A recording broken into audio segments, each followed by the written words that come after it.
fire door, obviously it's a critical and vital part of any building. What people don't always recognise that this isn't just an ordinary door. It's an engineered safety product. It's a product that's going to save people's lives, but don't necessarily realise that they've got to be fire rated. Every door carries some instructions that help people understand all the components that have to be fitted to that door. Labels are very clearly able to identify what the fire rating is for the door. It tells you the name of the manufacturer, and it's also got a unique traceability code. The frame needs to be compatible with the door, and it ideally wants to have a certificate on it that shows that it's certificated for that particular job. And in terms of, like, I've noticed the grooves on them as well, haven't I? Yeah, the grooves are there to be able to take what's called intumescent strips. This one is a plain intumescent seal. The grooves are designed to be able to take this, it's 15 millimetres by 4 millimetres, and they're there to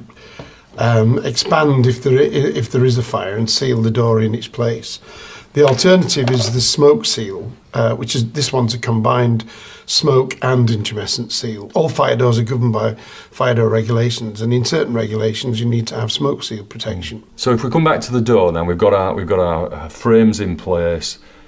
I'm assuming now we have to kind of look at some kind of seal around it with the gaps that are... Yeah, you've got to think about the fact that the door frame is going to be fitted into a wall, and you don't want any gaps in that wall between the frame and the wall itself.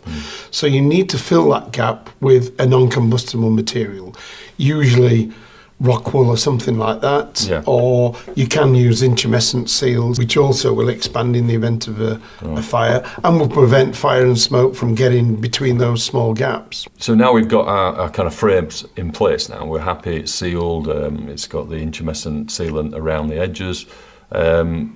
Now do we move towards fitting the door? Yeah, we need to turn our attention to the door. We need to prepare the door, ready to take the hinges and to take any locks and latches. The hinges have to be CE marked, and in the case of the BWF certifier scheme, we recommend the certifier approved because that gives you approval to show that they've got some sort of certification and traceability. In the case of a 1 hour fire door, it's advisable to then put an intumescent pad behind the hinge so that when you're fitting that onto the door, you continue that intumescent material to help protect it in the event of a fire.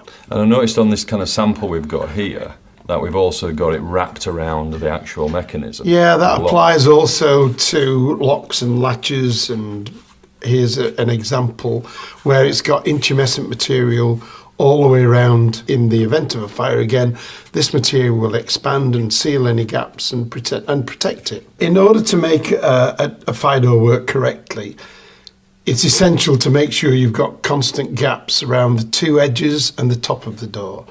The recommended gap is 3 to 4 millimetres, and this is a gap tester, which is something that will help you check that you've got that equal spacing around the 2 edges and the top of the door. Just thinking back on the door as well, on a normal door, not a fire door, you can actually trim it. Is that the same with a fire door? There are trim allowances on a door, and it'll explain that again.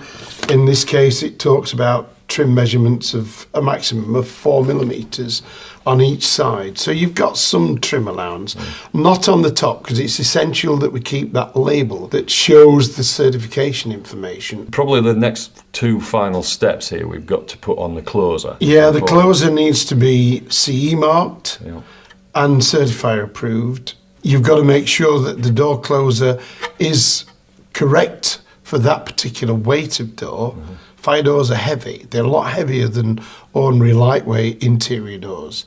So you've got to have a closer that's going to be able to open and close that door correctly. And it's got to also kind of have a reasonably consistent close to it. Yeah, it's got to be able to close the door in a controlled way, and it's got to close it onto the latch if there is a latch, or if it's an unlatched door, then it's got to close it against what we call the door stop.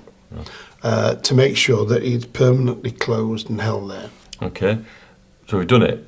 What would be, in your checklist, if you were trying to tell some of the installers, what would your checklist be? The main items of the door are the frame and how that's positioned and fixed, the hinges and how they're positioned and fixed and the type of screws that are fitted to it, that the door is sealed, it must have intumescent seals on it in order for it to work, that the door and frame fit correctly and you've got a 3mm gap between the two sides and the top, and the locks and latches and the closers are compatible with the fire door evidence. Okay. And what would be your final word to everybody who's fitting fire doors? Fire doors are not just ordinary doors. They're a life-saving product that will save lives and save property, and they've got to be fitted correctly.